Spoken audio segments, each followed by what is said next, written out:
Hey guys, welcome to this week's podcast episode. And I've got a fantastic guest for you today, Ryan Fahey from Fahey Consulting. And he's the author of How to Thrive in Remote Work Environments. And he and his wife actually are digital nomads as well. And I'm really excited to have individuals in the community come on to the show and talk about their experiences, talk about the work, and inspire and educate the guests. So, Ryan, welcome.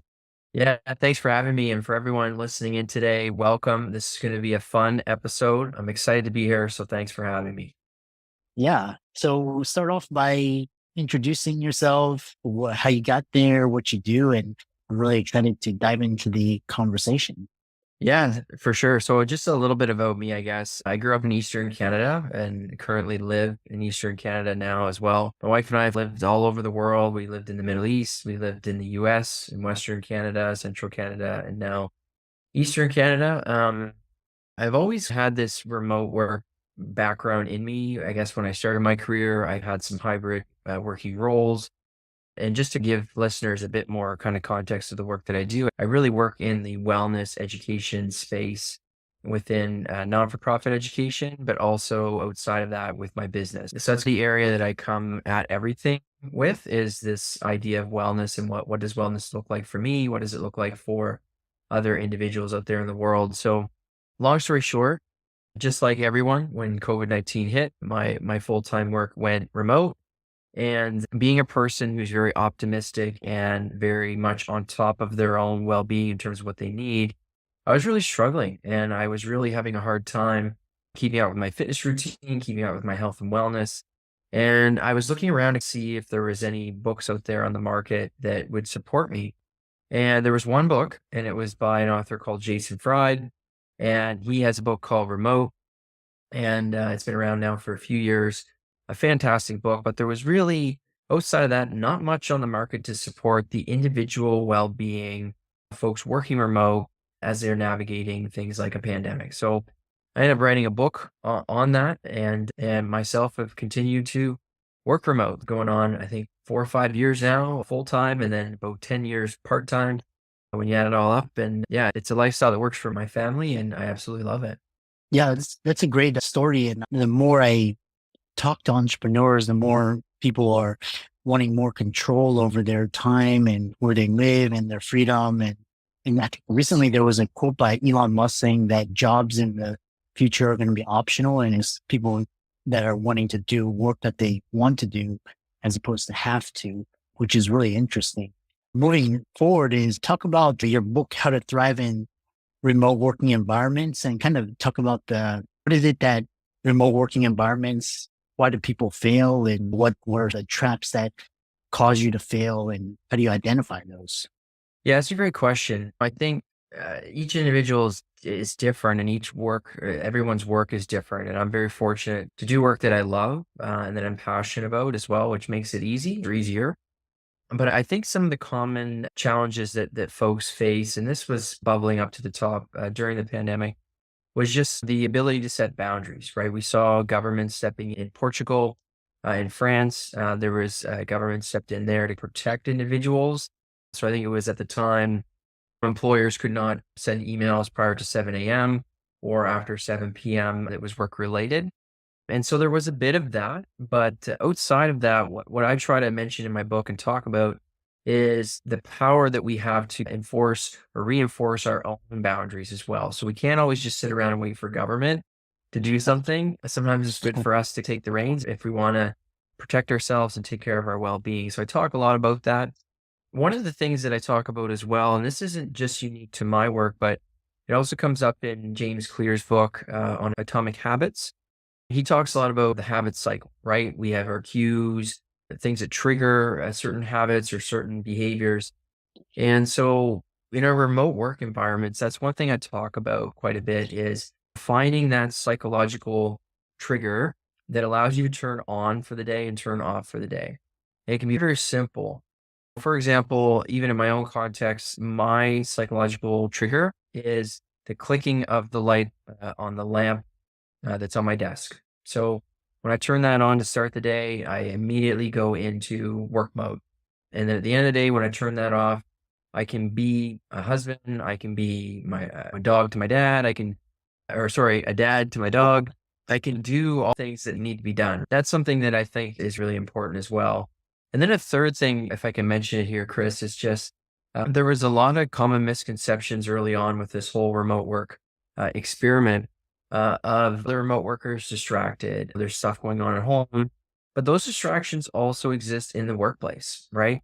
Prior to the pandemic, I was in an open office culture and there were tons of distractions. And I actually find now that I work better and am more efficient in the remote environment because I don't have all those distractions around me. There's other distractions, but regardless of where you work, it's about mitigating those distractions, doing your deep work, doing your focus work, and then calling it a day to take care of your own needs and your own well-being.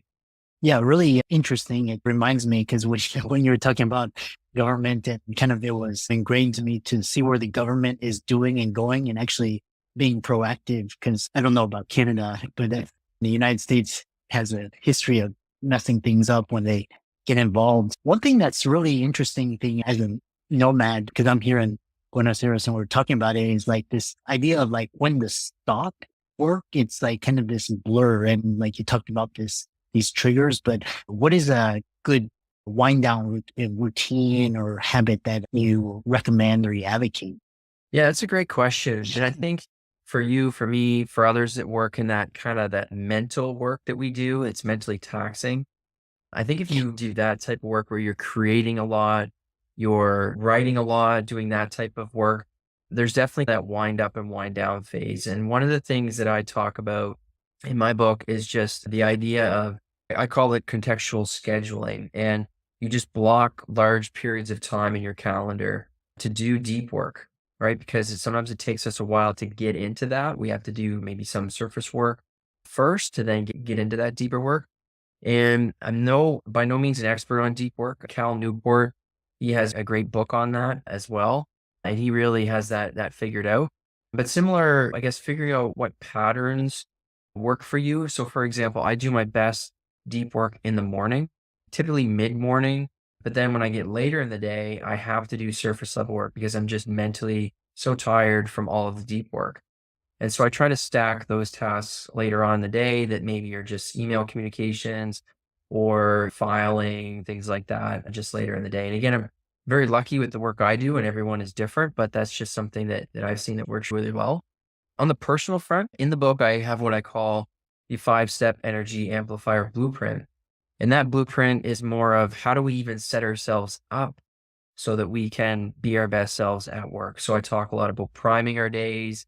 I talk a lot about evening routines, mid-morning routines, and it's just a blueprint that folks can take and kind of mold into their own lives. So it's a series of questions and suggested actions that people can take just to help keep them in those states where they can thrive in the work that they do. And so I've heard some really good feedback on that, and I just really think that it's about finding our rhythm, finding our pattern, and working through that. And then follow up to that idea is now I see a lot of these called co-working spaces, and it's like you can rent a desk for the day or you can for the month, you can have it. And that way you don't have to buy or purchase or lease office space. It's like more of a, and what are your thoughts on having a dedicated co-working space versus, because now your home or wherever you live is like you're living and your working space. So what are the pros and cons to those two options? Yeah, it's a great point, and I've explored some of that too. And what's interesting when we look at creativity, sometimes creativity can be really birthed in new spaces, right? Some of my best ideas actually come at the airport or sitting on the plane, right? And so it's a matter of capturing that and capturing, okay, maybe I need to be in an environment today that has white noise in the background. Maybe I just need to be around people, even if there's not a lot of conversation, right? And so it's figuring out again what works for you. So even now, I try to take 1 to 2 days a month and just go work in a public space, just so I'm around people, around noise, around different environments. And I find I work differently and I work more creatively when I step outside of my normal day to day. And I think that's true for in office, right? That's why we have team retreats. That's why we have big strategy meetings, and sometimes they're in luxurious parts of the world. So I think it's the same sort of idea there, except doing it maybe on a more micro scale. So I think that's something to consider. And the other thing too is that we are social beings by nature, right? Like it's just part of who we are, even if we're introvert. And I think there still are some alarming statistics around loneliness in North America. A lot of people are struggling with that. And I think if you do work that is more isolating type work, outside of that, finding community groups, finding a community run group, finding a community group that plays board games one night a week or something like that. I think that's important for folks to remember. And it's something I talk about in the book too, that making sure that we're filling those social and emotional buckets because we need to, right? The work that we do is taxing sometimes, right? Yeah, I love that. How does, traditional work-life balance? Cause like, for example, my wife, she's a W-2 and like basically when she takes a vacation, it's a vacation. Whereas like kind of me, you know, I can take one day off and I can get back. Whereas one day off for her is not enough. She has to have 2, 3 weeks to recuperate. So how does work-life balance play in remote work and digital nomadism and all of that? Yeah, I think that's such a great question, Chris. And I wish I had a silver bullet for that.